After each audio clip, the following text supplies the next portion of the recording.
Conneaut City Council for August 23rd, 2021 is now in session. Roll call, please. Council President, Mr. Arcaro, Present. Mr. Emery, Here. Mr. Goff, Here. Mr. Kozowski, Here. Mrs. Lightford. Here. Mr. Moiseo, Here. City Manager, Mr. Hockaday, Here. Finance Director, Mr. Williams, Here. Law Director, Mr. Smith. Here. Okay, please stand for the Pledge of Allegiance. Pledge allegiance to the flag of the United States of America and to the republic for which it stands, one nation, under God, indivisible, with liberty and justice for all.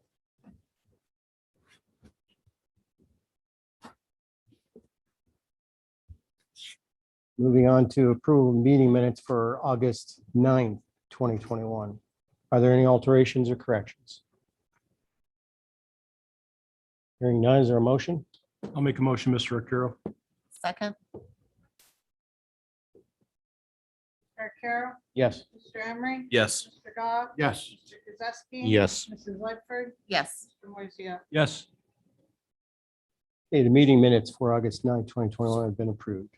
We do have a special presentation this evening, and in chambers with us tonight is Chief Colby with a couple of our new officers. Chief, if you'd like to introduce the officers. Yeah. Yeah. Guys.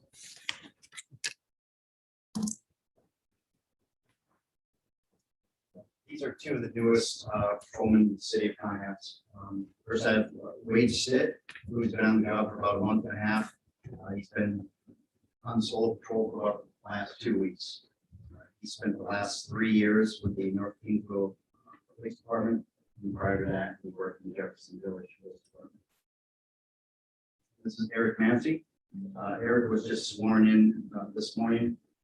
Eric comes to us from the Asheville City Police Department, where he spent 5 years. Most recently as a canine handler with a German Shepherd named Ruger, who will be joining us as soon as we get a car. Come aboard, guys. Thank you. Congrats. Thanks for coming in. He wants to get your picture there. Hold on there, guys.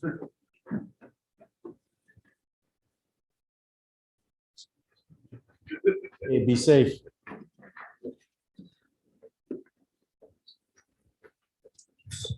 Okay, moving on to citizen comments. Does anybody have any citizen comments? Okay, hearing none. Communications? I have none this evening. Does council have any communications? And hearing none there either. We'll move on to reports of our administration, beginning with city manager, Mr. Hockaday.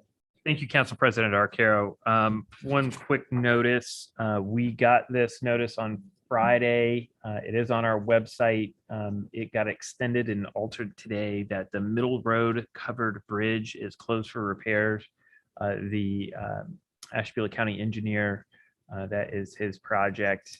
They sent us a notice on Friday. I don't know if they saw a problem or if it was a routine inspection, but they've now extended that through August 25th, which is end of business on Wednesday. So if there are any other updates or I get any other information other than the closure notice, I'll pass that along, but that's all I have right now.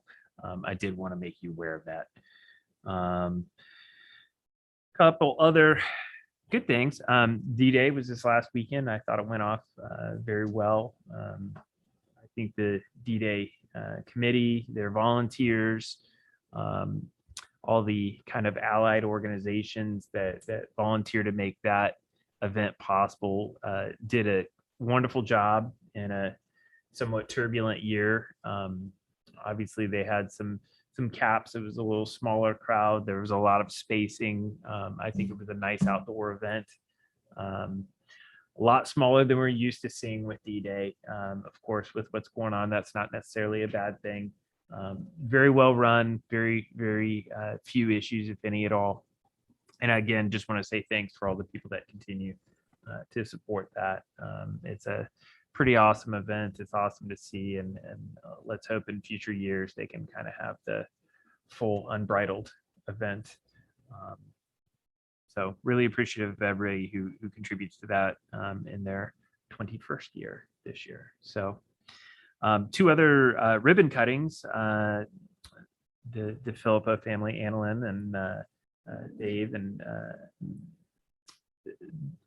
opening two businesses in the same week, Sandbar Suds and a Century 21 office right there on Day Street in the former Port Conneaut Credit Union building, which is rehabbed. They have a couple more little storefronts they're still working on there. So more great progress down in the harbor, and two nice and well-attended ribbon cuttings this past week for both of those, if you saw them in the newspaper. Last thing I wanted to make you aware of is the HB 110 submissions, which I believe we talked about very briefly with Mr. Brian Bidwell about some water and sewer infrastructure projects for which the city submitted requests for funding. Those were all submitted last week. They were due on Friday. We got them all in, not only into the portal, but we also got our rankings into the county engineer's office, which is a requirement. So as far as whether or not we get anything from that, your guess is as good as mine.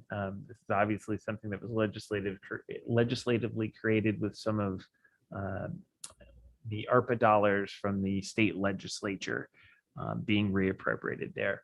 I will tell you our number one project that we noted in there was the water and sewer line replacement on Park Ave between Day and Broad, which is a project we also submitted on for OPWC. So I'm going to jump down. The Conneaut Creek Dredge Material Facility. I'm anticipating drawings here in the next 2 weeks with final bid documents that we can discuss before council and begin to get out and ready for bid. The Route 20 water line phase 2, I'm anticipating they're going to be pushing some of the long service lines here in the next week or two on that. So those are service lines from the water main on the north side pushed to the south side of the road. The Chestnut Street storm phase 3, I know they're having a little bit of a engineering issue on some elevations that need to be corrected. And I think they're waiting on CT consultants on some corrections there. So there's a couple little hurdles that they need to be jumping over here, and we'll be pushing on them this week to get that done. The water treatment plant filtration project, that contract was awarded by council. The final loan document should be bound at the end of this week with the WRSLA funding. With the state of Ohio. So OWDA will have approved that hopefully at the end of this week. That project is already moving forward in the sense that the contractor has begun the large process of all the submittals that need to be sent to the engineer for review. So that part is underway. And they're anticipating on hitting the ground running here with a couple pre-construction meetings forthcoming. So that is going to be a bigger, longer project, which we're going to continue to see here on the administrative summary for some time. The big ODOT projects, the Center Road Bridge deck repair, a portion of that project was actually done over the last couple of weeks. The grouting of the sandstone blocking on the south side, it needed regrouted. So that was done this past week. The railing was fixed by our contractor, and that was insurance work due to a car accident about 2.5, 3 weeks ago. So it's fully operational in that sense. They're just doing the grouting of the blocking underneath. The deck repair and replacement itself won't happen until next summer. So I just wanted to let you know, if you do see contractors down there, they're working underneath the bridge, not above the bridge or on the deck.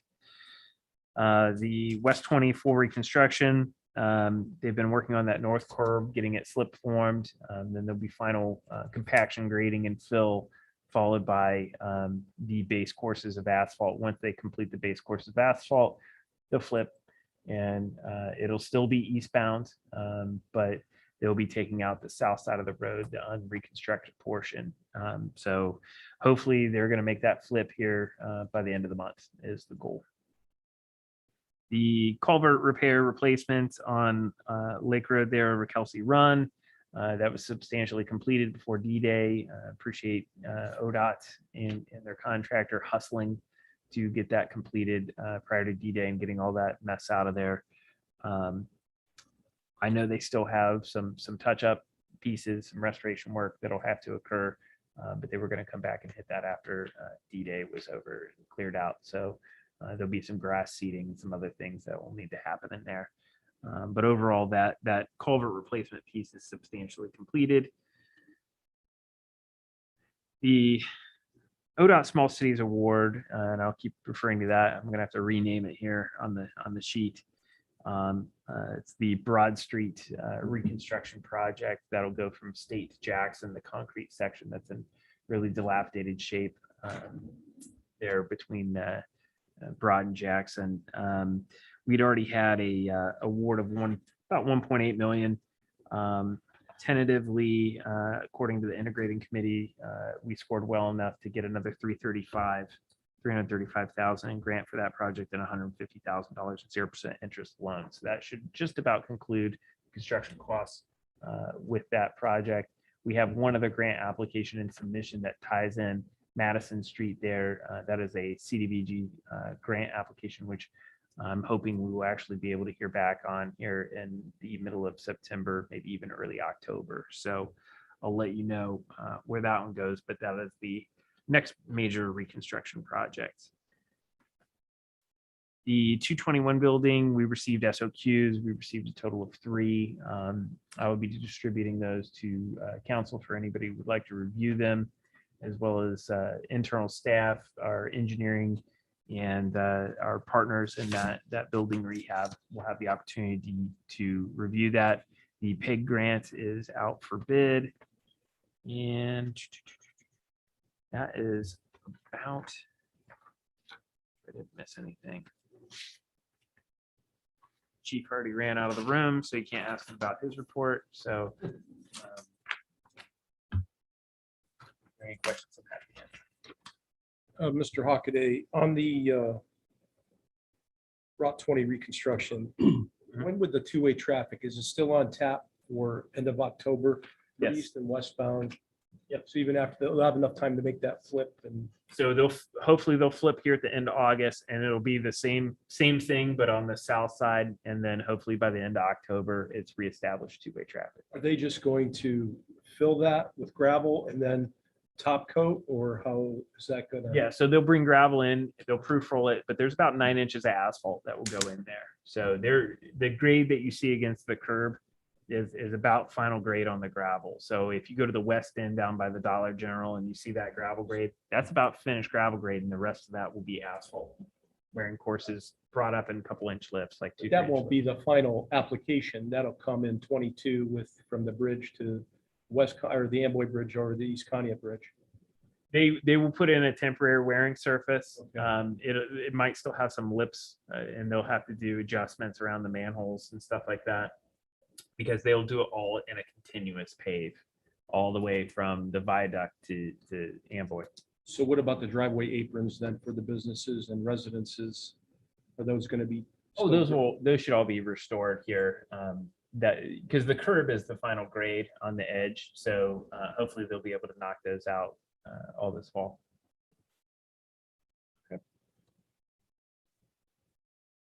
Mr. Hockaday, regarding the Lake Road project, so there will be no rail for the sidewalk pedestrian traffic, or is there going to be fencing down to that culvert, or? I'll have to ask them about that, whether there's any kind of restraint. It is very close to that. Right.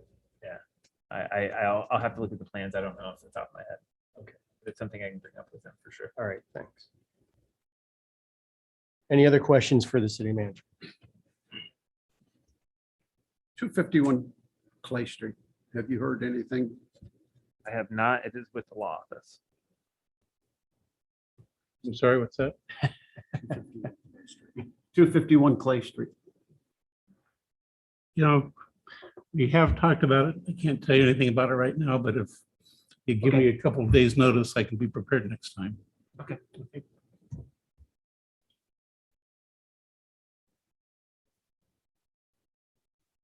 Okay, any other questions for the city manager?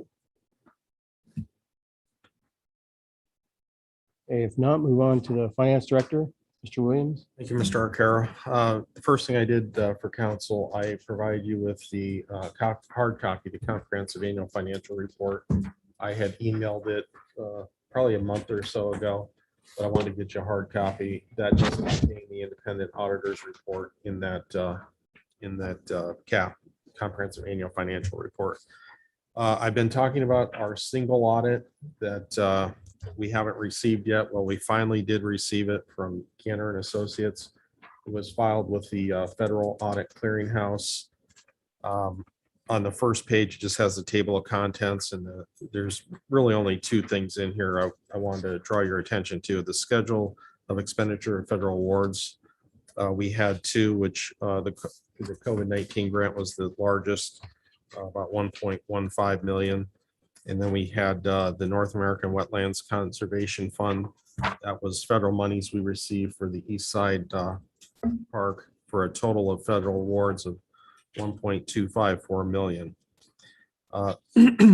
They get into the basis of presentation, accounting policies, etc. We'll cover that.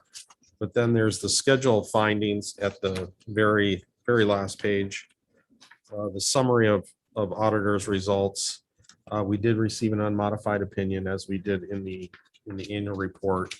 There were no material weaknesses. There were no significant deficiencies, no reported material noncompliance,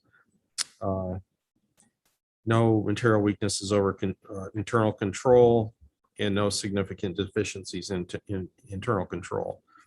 There were no reportable findings under the Code of Federal Regulations, the 200.51. And then as far as the dollar threshold, it was everything above 750,000, or if you dispersed over 750,000 in federal funding, then you receive the single audit.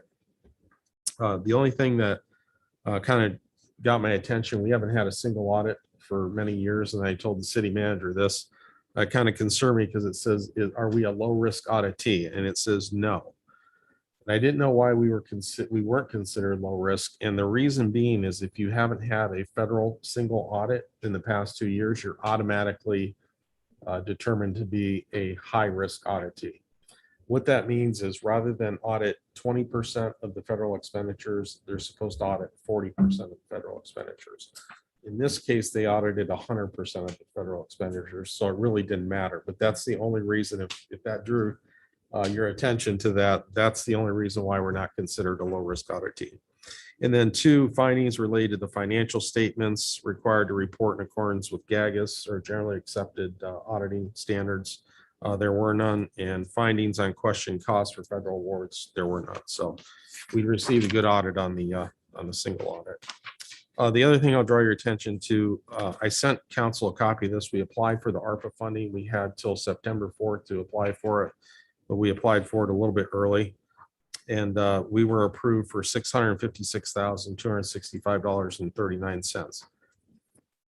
I believe this is going to be over a 2-year period. Originally, they said 2.4 million, but then they revised it because I believe some was distributed to the townships. But we should receive the funding within 15 days.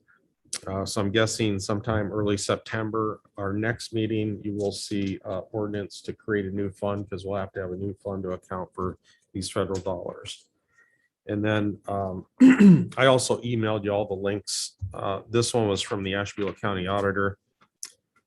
The potential loss of revenue is one thing we can address with the ARPA funding.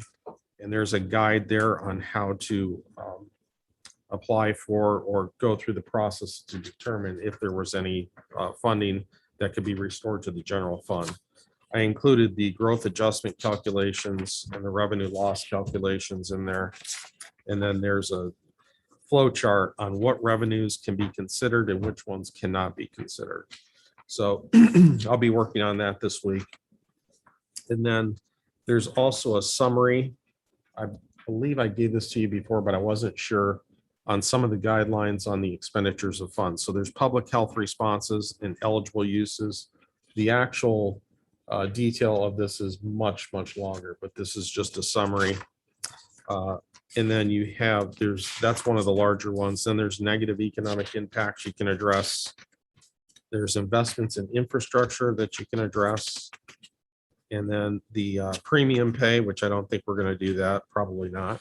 And then the revenue loss. And the part of the revenue losses are those calculations I included at the very beginning.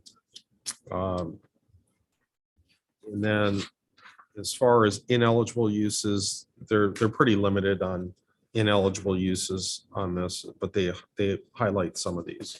So once we determine, and maybe at a work session, we can discuss what we might want to do with these funds, then we can go ahead and appropriate in the proper line items, how much you want to appropriate for each purpose. So, but the first part is just creating the fund and certifying that revenue to the county. So that's all I have. If you have any questions, I'd be happy to answer. So, Mr. Williams, potentially then, if we had any loss in gas tax, any loss in street levy, or any type of loss associated with the pandemic, then would that be something that we'd be able to recuperate through this, through the ARPA funding for maintenance of infrastructure? Yeah, if you look at it, they're looking at general revenue. So I think they're trying to focus on the general fund revenue. I'm not sure that they're gonna be looking at street department revenue. That is a special revenue fund, but that's one of the things I was gonna look into to see if that could be included. Mr. Williams, for the amount, that's half. Yes, Okay, so we're getting 1.2. yeah, we'll get half this year and half next year. Okay. It was originally supposed to be 2.4 was the original. Right. estimate. Okay, and then you indicated that I'm not seeing ineligible It's the very last page. on last page. It has ineligible uses. Okay, So financial indebtedness, interest or principal on debt, you can't use it for that short-term revenue, tax anticipation notes, et cetera.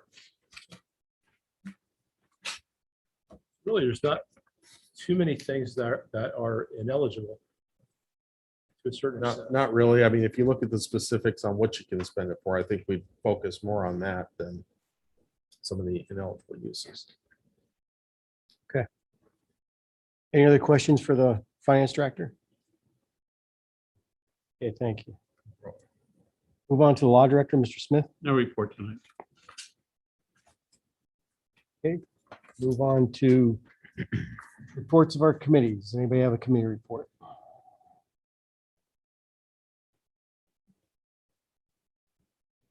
Hearing none, liaison reports.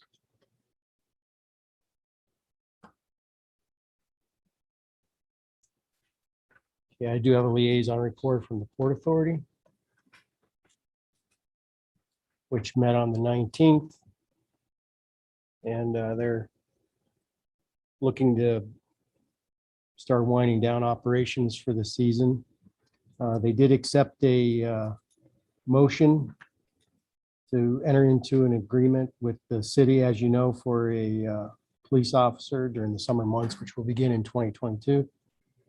And they also accepted a motion to ban pets on the sandbar from May 1st to September 1st, which will also start in 22. And they have some additional things which are just housekeeping, which I will submit into the record.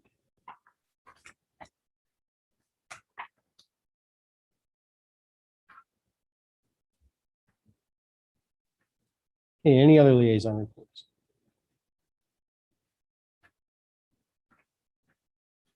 Okay, hearing none, we'll move on to our ordinances for this evening. And we have 8820, which is on the table and will stay on the table. Moving on to our second reading ordinance for tonight, we have one, which is ordinance 7221. Ordinance to create trash hauling districts within the city of Conneaut is set forth in section 1 below and not declaring an emergency. Okay, we've talked about this multiple times. Mr. Kozeski. At this time, I'd like to move ordinance 72-21 to a third reading. A ordinance 7221 has been moved to a third reading. Move on to our first reading ordinances for this evening, and we have 3 to consider. And we will begin with ordinance 7621. An ordinance to close the following streets on September 24, 2021, from 5 PM until 6:30 PM for the purpose of the Conneaut High School Homecoming Parade and declaring an emergency. Mr. Hockley, would you like to add anything? This is the same old drill. It's every year. Obviously, they submitted this. There are no public health orders at this time. One caveat I'll throw out there is once we're closer to September 24th, that could potentially change. So just be mindful of that, but I don't have any issues with authorizing it.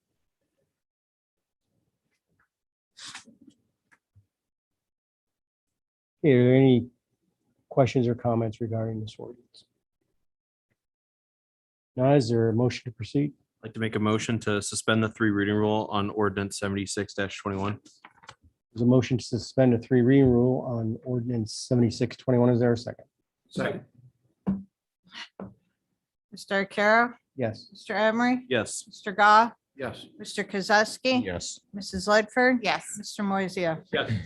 And Mr. Emery, the 3 reading rule has been suspended. Thank you. I'd like to make a motion to declare ordinance 76-21 an emergency.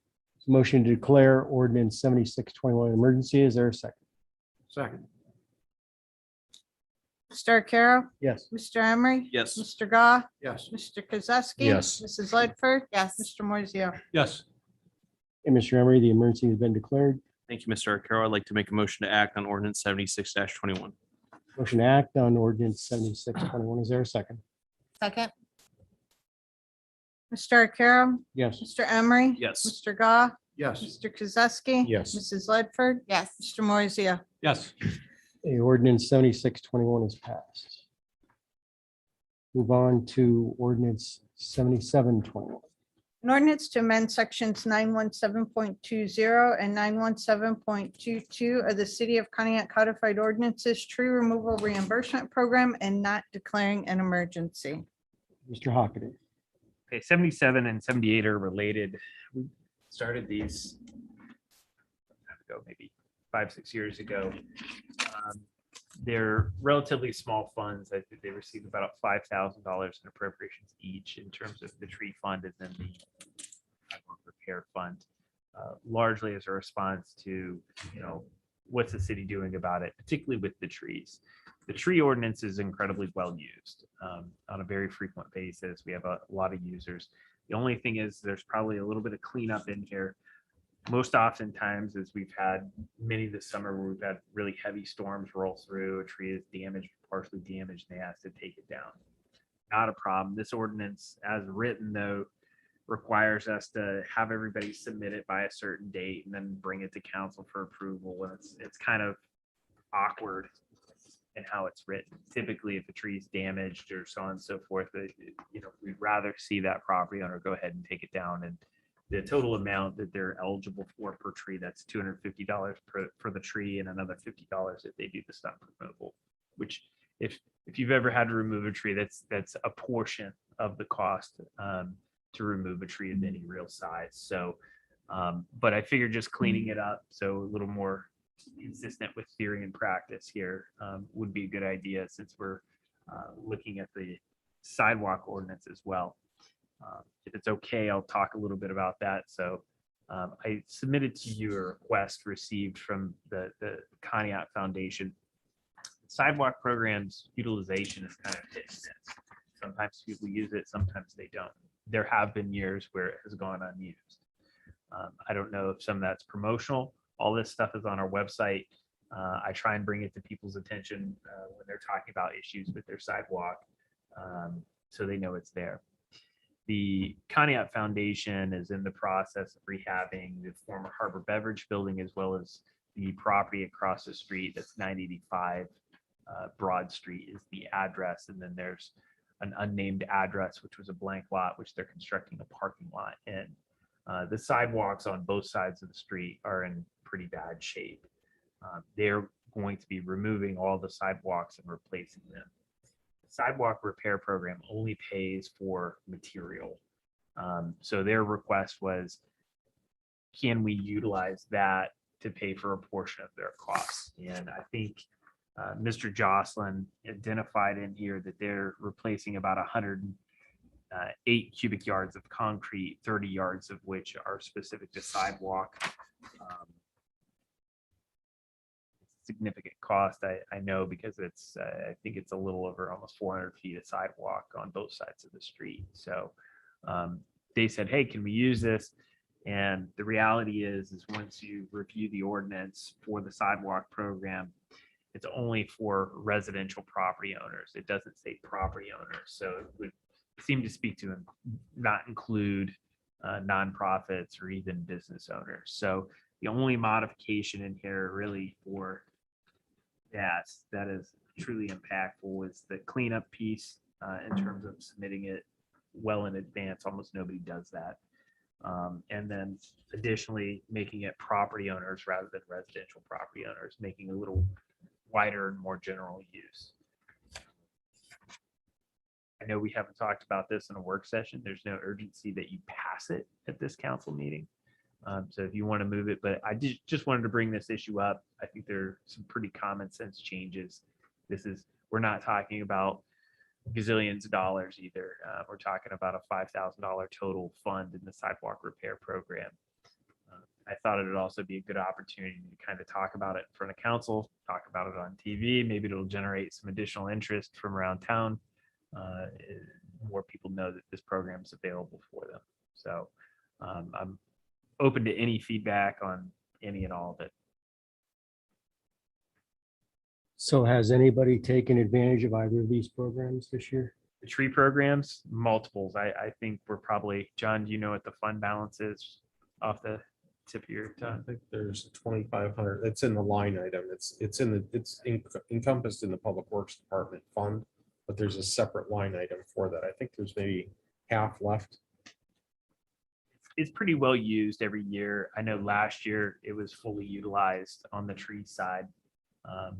And the sidewalk program is a little more hit and miss in terms of its utilization. I believe last year, we did use it in my ward. There was a gentleman that was in a wheelchair and he had trouble with the sidewalk, and we had sections of the sidewalk replaced, so he was able to get to the van that would take him to a doctor's appointment.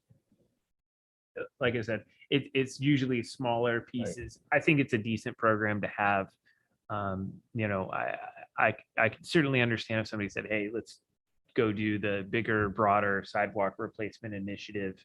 I'm not in disagreement with that if that becomes a major priority at council.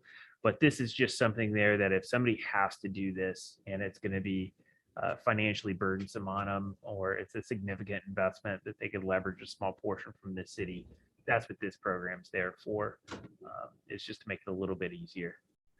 It's really only the cost of the concrete. It's not the cost of, you know, the tear out, the installation, any of that other cost that's not covered. It's only the physical cost of the concrete itself. Typically concrete for sidewalks is in the neighborhood of $120 to maybe $130 a cubic yard.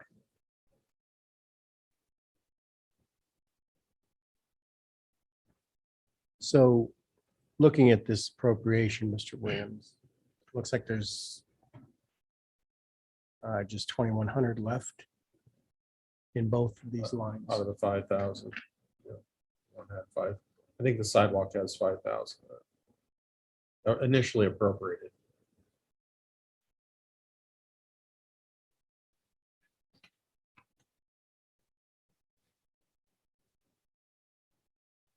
So this is saying that there's 4,500 encumbered in the sidewalk.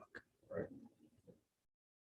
I believe what happened there is the Public Works Department utilized that line item to purchase some concrete for the, was it near the Yeah. schools? Yeah, they're gonna have to move that out of that Yeah. line. Okay, so- Like they saw an available line and grabbed it, not realizing it wasn't Okay, so there. then the money Yeah, is there. It's there, yeah. Okay. I'll have to do an expenditure adjustment to Okay. reimburse. Thought for a minute I was, Good you know, call we there. not won't- seeing things. Yeah, we won't have to change the appropriation, but I'll adjust the expenditure to another capital line item. And then that'll free up that full amount again. Okay. So and then there's 1,600 left in the trees. That's about right. Yeah, I think, this is something, this program, especially the sidewalk end of it, it's really a drop in a bucket compared to what we spent years ago. And we definitely need to review the program for sure, so. So it would be, we're talking about 77, which is tree removal. So we'll begin with that, and what would be council's wishes on that? I don't have a problem with making the changes. Go ahead and make the motion. I'd like to make the motion to waive the 3 reading rule on ordinance 77-21. Mr. Arcaro, Yes. Mr. Emery, Yes. Mr. Gah, Yes. Mr. Kozowski. Yes. Mrs. Ledford. Yes. Mr. Moisia. Yes. Okay, Mr. Ledford, the 3 reading rule has been suspended. This time I'd like to act on ordinance 77-21. There's a motion to act on ordinance 7721. Is there a second? Second. Mr. Arcaro, Yes. Mr. Emery, Yes. Mr. Gah, Yes. Mr. Kozowski. Yes. Mrs. Ledford, Yes. Mr. Moisia. Yes. Okay, ordinance 7721 is passed. Okay, move on to ordinance 7821. Ordinance to amend sections 909.60 and 909.62 of the City of Pontiac Codified Ordinances Sidewalk Repair Reimbursement Program and not declaring an emergency. Is there a motion?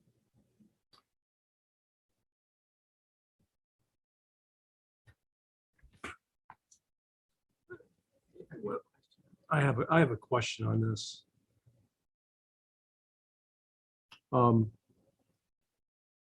Says applications for residential property shall have priority over commercial properties. So if we're looking at assisting commercial businesses, then obviously residential properties will have priority with whatever remaining funds are in this program, correct? Yes, I mean, I think that's the way it reads also on the tree removal.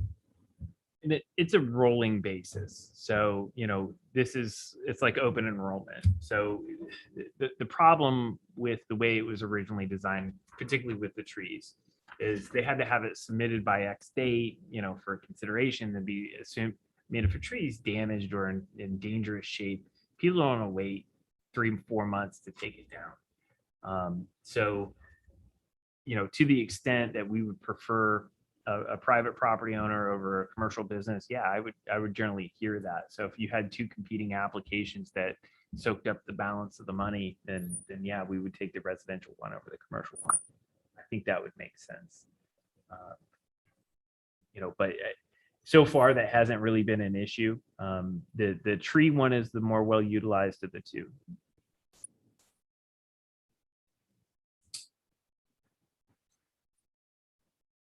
Yeah, I'd like to make a motion to move this to second reading. Okay, ordinance 7821 has been moved to second reading.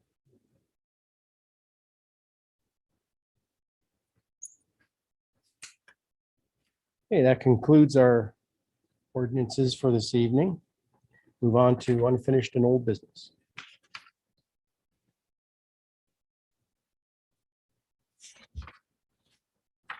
Hearing none, move on to miscellaneous business. Mr. Arcaro, I have one thing. I'd like to convene a Public Works Committee meeting on September the 8th, which is a Wednesday at 6 PM here in council chambers. Let me double check, make sure that is a Wednesday. Yes, Wednesday, September 8th, 6 PM. We'll have Mr. DeBelle, we'd like Mr. DeBelle to be present and discuss some items and the Public Works street levy balances, repairs, additional appropriations, and mowing and trimming, and so on and so forth. Sorry, what time did you say that again? Wednesday, September 8th at 6 PM. Here in council chambers.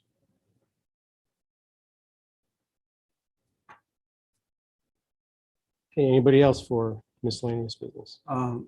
Mr. Hockaday, with the booster shots coming up for the COVID shots, do we have any plans to expand like we did for the original COVID shots? I'm not aware of booster shots being authorized yet. There is an additional shot that is available, but only for those severely immunocompromised. So they're not calling that a booster shot like they would for the general public, because it's not for the general public. So that is being handled completely through the health department. And I believe that is only Pfizer. So, At this time. that is an incredibly limited program, and it would be doctor referred, physician referred. So, but as far as plans for it, yes, I am aware of it. Through Michelle, and she did make me aware of it, but it's extremely limited. I mean, if it's a dozen people in the city, I'd be shocked. So it's not something that's a general public. Down the road, we could expand it if we had to. Yes, and we still have all the same infrastructure in place. I would say the one that might be a little bit larger push is it's anticipated at some point that the Pfizer will be the first, out of the gate. They got full FDA approval on Pfizer today. I don't know if you all saw that on the news, but we anticipate that to go down another rung in terms of age groups, potentially 5 and older. There's no official word on that. That's not really anticipated until potentially November. So that would probably be the next big grouping that we'll see is that lowering of the age group. So we still have all the refrigeration, staffing, et cetera, available for that. So we have the ability to serve that when it comes. And I know Nichelle is rounding out her COVID grant from last year, but also is in the process of receiving a health department specific COVID grant to contain this next biennium for the state of Ohio. So she's tying off and concluding last year's and starting this year's. So that includes some staffing. As you know, Nichelle will be out on maternity leave here very shortly. So some of that staffing will be in addition to cover her absence. We've seen some additional case volume. I didn't have a chance to speak with Michelle yet today, but I know as of Friday of last week, we had 6 active cases. Seems to be an upswing trend with COVID. 2 other things, all 3. We do some ditching on Middle from Underridge to Southridge, and the same from South Parish to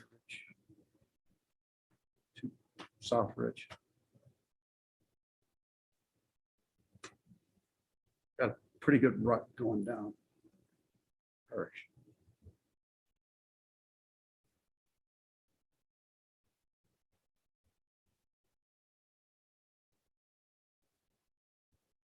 Have we thought of, is everybody vaccinated in the city? City employees. City employees, yes. Sorry.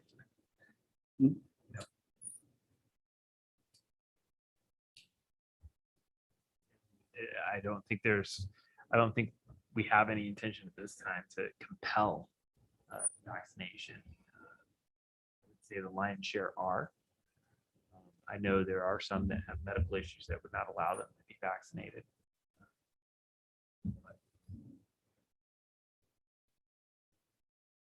Thank you. Sorry, I just have one thing.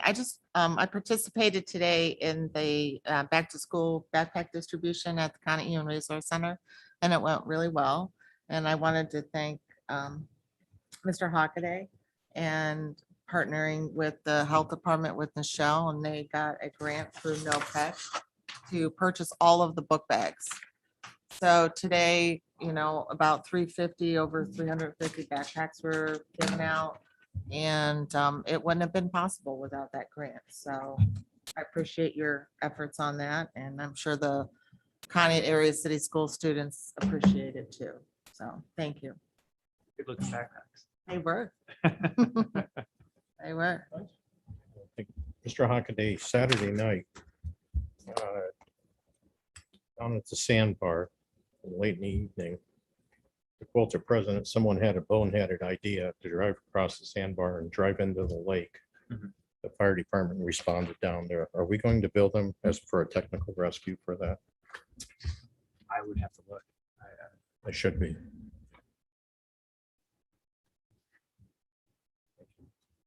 And regarding that question, how come the gate was left open? I don't know. I would have to ask the Port Authority.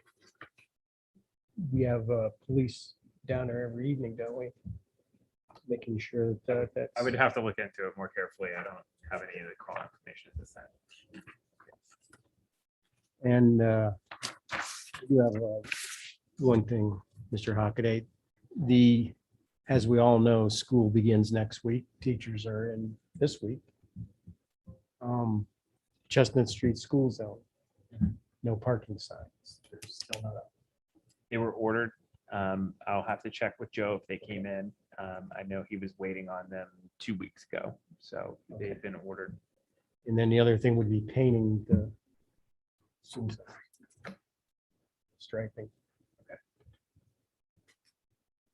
All right, any other miscellaneous business? One more thing. Thank you to the city, Mr. Hockaday, Police Department, Fire Department, D-Day Committee, everybody, all the volunteers, everybody involved with D-Day. Everybody's deserves a big thank you. All the other agencies that assisted from the state of Ohio, from Lake County, everyone, thank you. Okay, we do have a late arriving Employee of the Month award. Mr. Smith, would you like to say something? Sure. Apparently there was a snafu, probably on my end, but this year our office, or this month, our office was chosen for the Employee of the Month. And it's Jennifer Hoover, who's been with me for quite a while. Jen is a native of Pierpont and continues to reside there with her husband and her daughter Marilla. Jen graduated from Edgewood High School in 2010 and obtained her degree in paralegal studies from Lakeland Community College in 2014. Immediately upon graduation, Jen worked as a paralegal for my law office in Jefferson and began working as a chief legal assistant to the law director in September of 2016.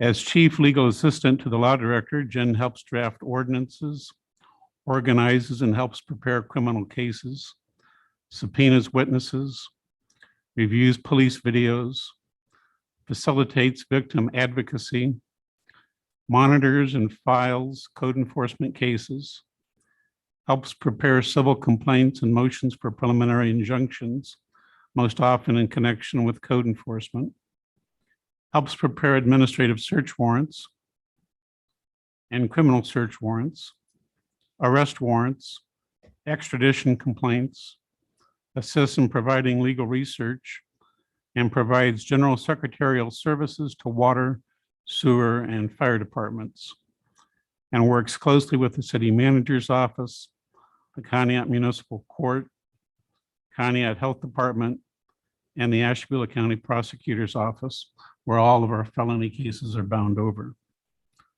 Jen is a valuable resource and asset to the city of Conneaut, often working quietly and diligently behind the scenes and not receiving the attention and the accolades that she so often deserves. She works hard, raises questions, challenges presumptions, and works diligently to get things done. She is the heart of my office and an outstanding city employee. She is a team player and she is a great friend. Okay, congratulations to her. Thank you.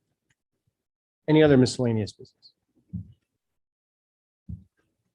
Hearing none, I'll entertain a motion to adjourn.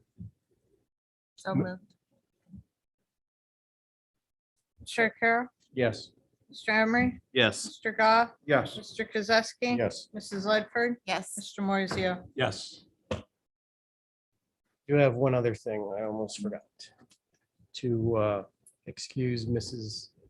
McBoy as she's working. this evening.